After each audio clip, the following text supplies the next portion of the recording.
So in this tutorial, I'm going to give you guys some tips on drawing eye expressions. Realistically, what I did here is just have like 5 general eye expressions. Here you have like a frightened eye expression. Here it's more neutral. I put the neutral one at the center so you can get a good idea of how to compare it to other ones. And this one is more like a sad type of an expression where the upturned eyebrow.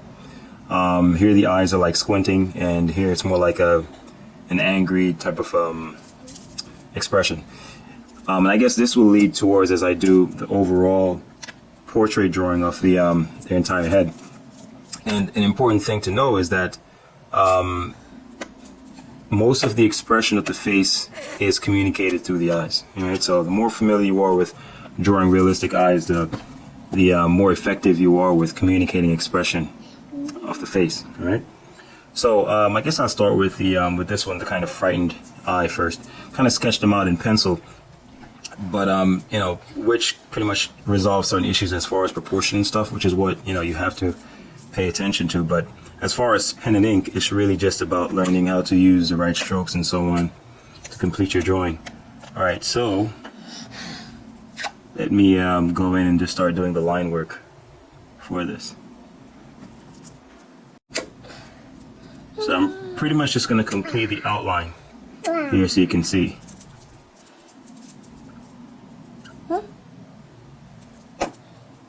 Why you stop talking? Because I'm trying to, now I'm going to do the drawing. I can draw too. I know you can. I can draw like you. I know. Letters Okay. or numbers. Okay, so let me finish this part, okay? Okay. Thank you.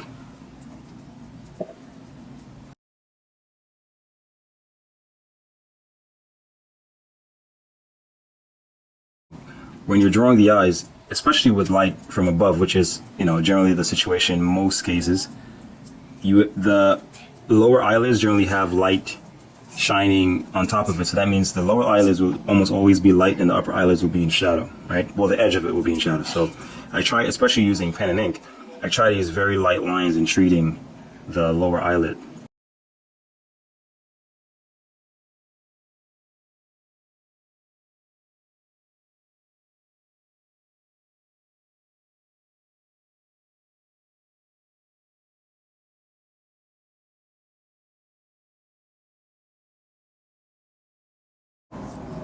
Okay, so the key thing about the like when you're drawing eyes in a shocked expression is that the white above the eyes is what gives it that feel.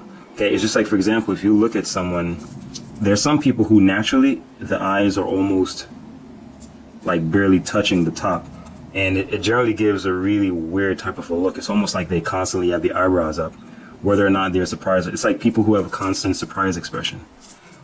So whenever you want to create that expression, that's what you do. But the thing is, it's good to be aware of that so that you don't create this expression unintentionally. All right. So that's the key thing of knowing, being able to distinguish surprise expression from like something that's neutral. All right.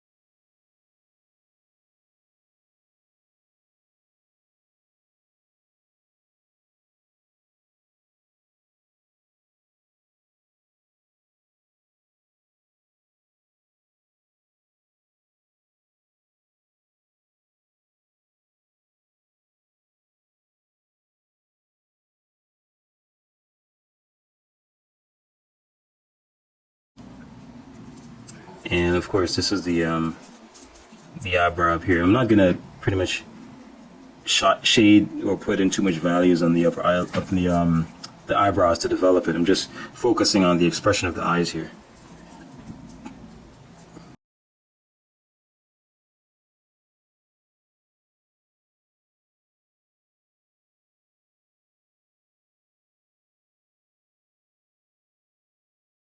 That's pretty much it.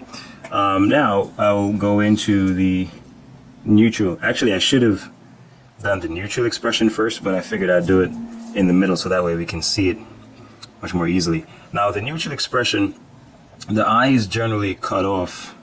Well, the iris is generally cut off, I would say, like around a fifth. Say around that. Yeah, that's. I think this is pretty much the norm. So this much would be showing. All right, and you have to be very careful when drawing the eyes because you can end up having someone looking angry when you didn't intend to.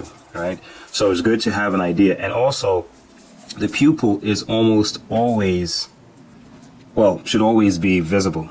Well, should not be covered. I shouldn't necessarily say visible because there can be an overwhelming amount of shadow that prevents the pupil from being visible, but it should be uncovered. It should not be covered by the upper eyelid because this is what we see through. So if the pupil is covered, then we pretty much can't see anything. So even when the eye is squinted, most of the pupil is still visible. So I can still see people with small eyes and you're wondering how they're seeing, but you know, it's because they're not seeing with the whole iris, they're seeing just with the pupil. All right, this is the iris, and the really deep valued or dark area is the pupil. All right, so this is pretty much more like a neutral eye here. And one of the key things to note about a neutral eye expression is that the eyebrows generally never pass the upper eyelid. This is the eyebrow. Once it starts going down anymore, it starts beginning to look angry. All right, so generally it's almost like you can imagine a line passing here right above the top of the upper eyelid, and that generally marks where that area where, you know, when the eyebrow lowers deeper than that, then you know the eyes is going to look more angry. And if you don't intend to do that, keep the eyebrows higher than the eyes are. All right.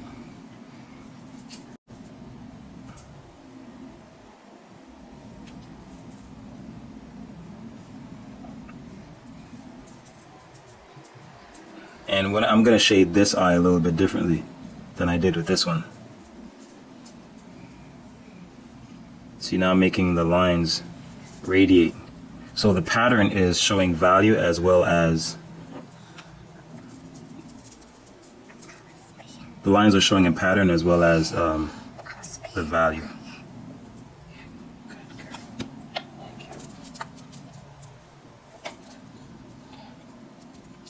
And this is the upper eyelid here.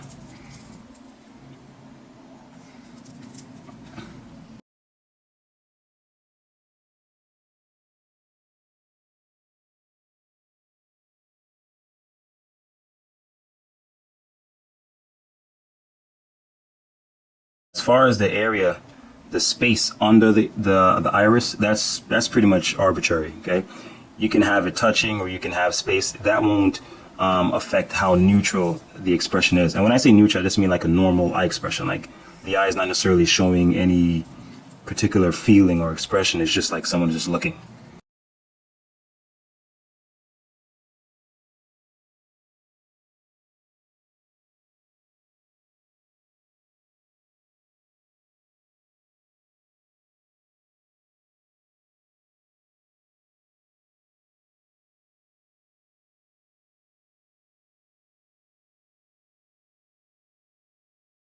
All right, so now see, that's more frightened. This is more neutral. As I said, with the neutral eye expression, it's generally like a fifth of the eye is covered or less, but not that much. If it becomes any more than that, then the eye starts looking sleepy. Okay, that's when it's like halfway. Actually, I should have drawn that sixth one. Now this one is when the eye has that type of a sad expression. And what gives it a sad expression is when the eyebrows are pretty much like this. Okay, like that. So it's a combination of a sleepy look and a neutral look, right? So when the eyes are really sleepy, they look almost like 2/3 of it is covered. But in this case, it's not that much, but the upturned eyebrows is pretty much like distinct of like a sad eye or a sad expression.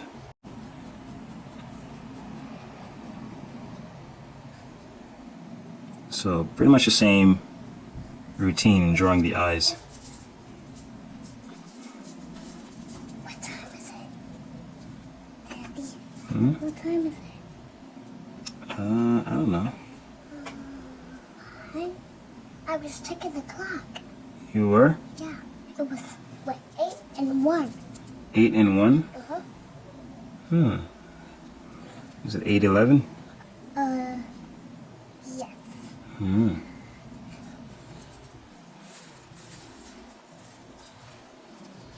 Alright, so what's happening here is that this fold, or this little fleshy area right here, kind of curves over like that. Okay, what happens in this case is that it folds over the eyes because the eyebrows are like turned upwards, the insides are turned upwards. So what's going on is it's putting pressure on that fold above the eyes. So there's a distinct crease you see right above the upper eyelid. So it may cause that whole area to be in shadow as well. So now also the shadow that's cast onto the eyeball will also be a little bit larger or more distinct as well.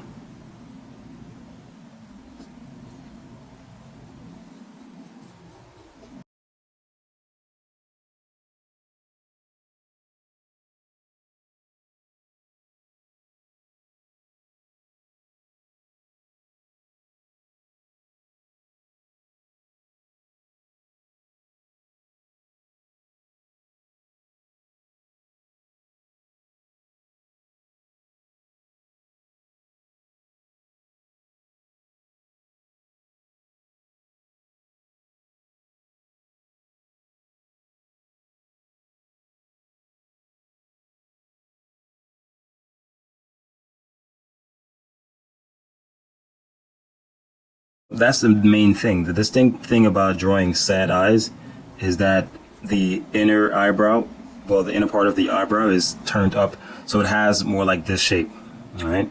But it's not, the eyes are not closed that much. See, here it looks a little bit more sleepy, but the eyes are a little bit more normal, like that. But the distinct thing is the eyebrow is like that. So of course, if it's both eyes, then you'd make sure you put in that little creases between the eyebrows like that. All right.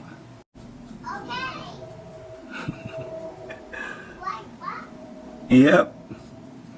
All right. So neutral, more like frightened, kind of like a sad expression. As I said, the main thing that makes the sad expression distinct is the upper turned eyebrow. All right. Okay. Now here I'm gonna make the eyes like squinting. Now this is pretty useful whether you're making like someone who's smiling or something like that. This is generally, almost always associated with a smiling face or something like that. So what I'm doing here is just creating an outline.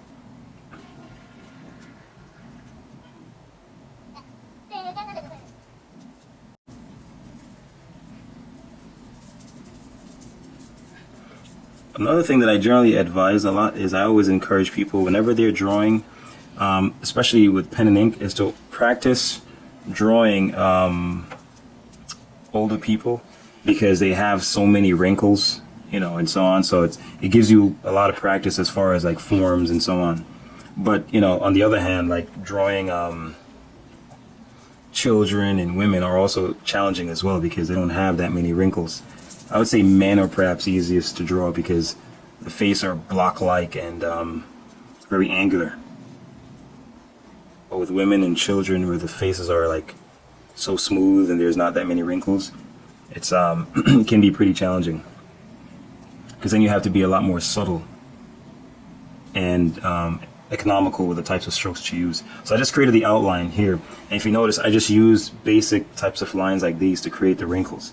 And I'm seeing the wrinkles again as just tubes like so.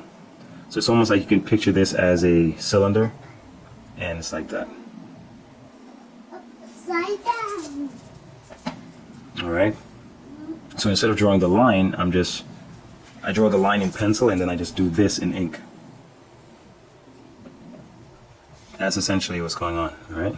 Same thing with the folds under the eyebrows, especially, and even this fleshy area or mass or form above the eyebrows, or the eyelids, the upper eyelids. That's essentially how I shade it in. See, I'm making the pupil a little bit visible here, just for my sake, but of course, generally you may not even see it at all, but I'm just drawing it in, just to give the eyes a sense of realism. I'll be done soon, okay? Okay. Vinegar Victoria. Okay.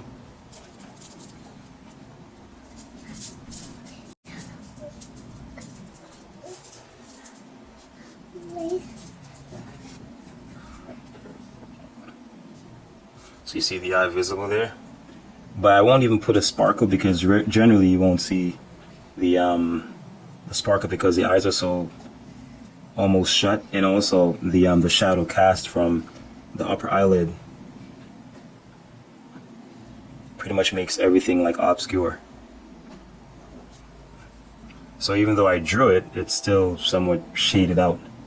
But it's a good idea just to draw it anyway, just to give yourself some sense of what's going on underneath.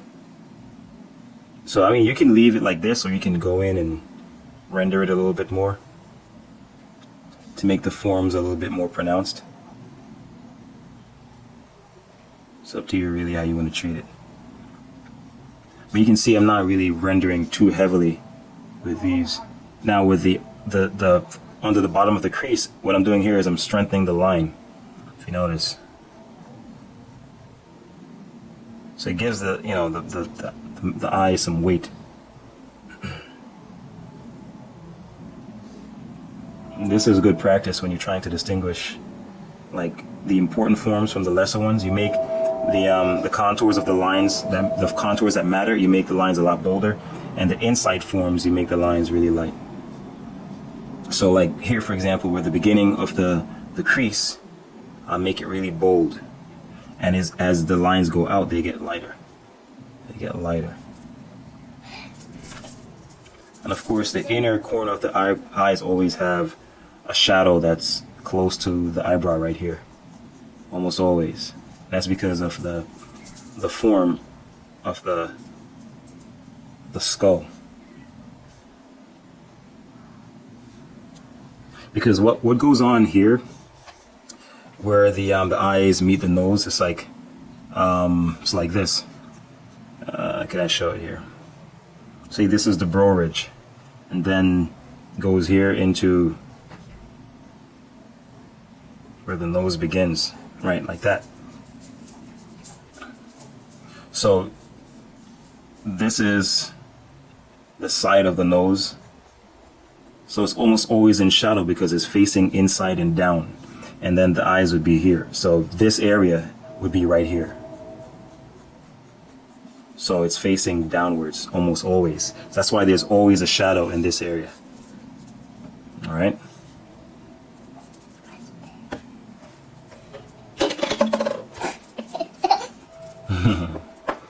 All right. So that's pretty much it for the squinted eyes. That's pretty much how you do it. It's pretty easy. All right. But you're picturing, as I said, you always think in basic forms. So basically, you're picturing this as it's almost like you're picturing it as like a type of an oval or almond shape, like this. That's how I picture it. And the slit of the eyes is really here. Okay, so it's like that. So this comes over like this, and that's like that.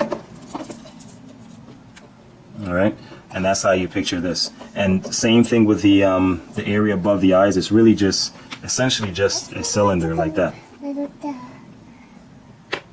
That's essentially what it is. Just a meaty, a little area of flesh that hangs over the eyes, and the upper eyelid comes out like that. See, folds over and then the eyelids pop out. Folds over, eyelids pop out.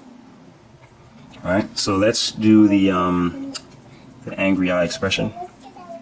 Now, what makes the eyes angry is pretty much just the eyebrows, as I said, in a neutral expression, the eyebrows doesn't pass the top or the the area above the upper eyelids. That's pretty much what gives a neutral expression to someone just looking.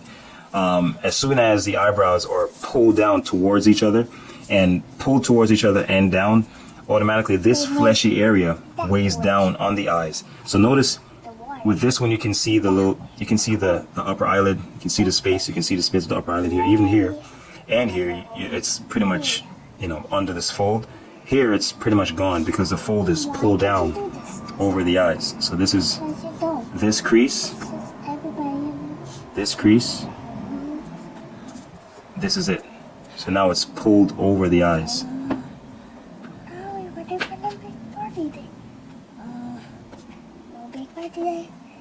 No marshmallows.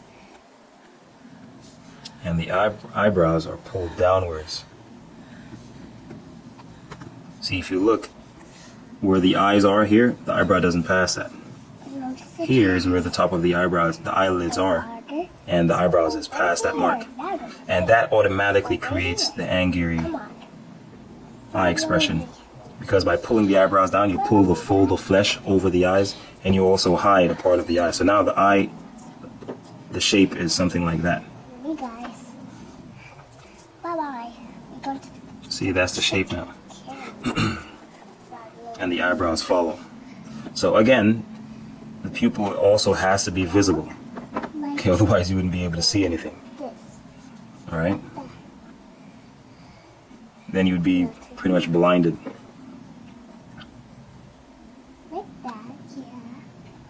So I drew in a little sparkle here, even though I may shade it out.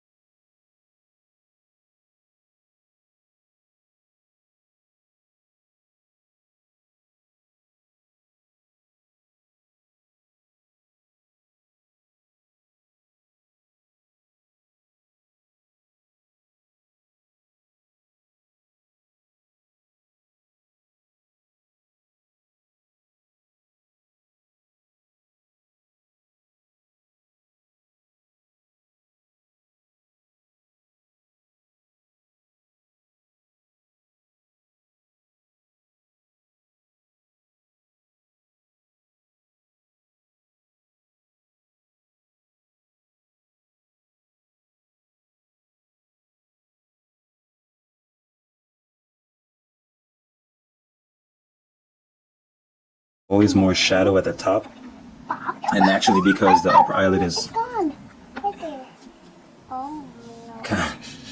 there's always a shadow at the top because the upper eyelid is casting a shadow down, so the top of the iris is almost always darker than the bottom, almost always.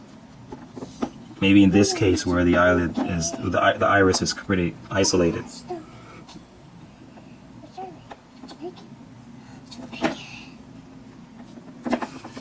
Yeah, and that's pretty much how you do it, right? As far as like drawing eyebrows, it's just, you have to think of it as a mass first. So I would generally advise to always draw a shape first, overall shape of it, and then you fill it in with values. And still, I guess you could take a good look at the tutorial I did on drawing texture to get a good idea of how to do it, because it still has mass and it still has volume, all right? So don't just draw it like isolated strokes like that. Everybody, it's sad.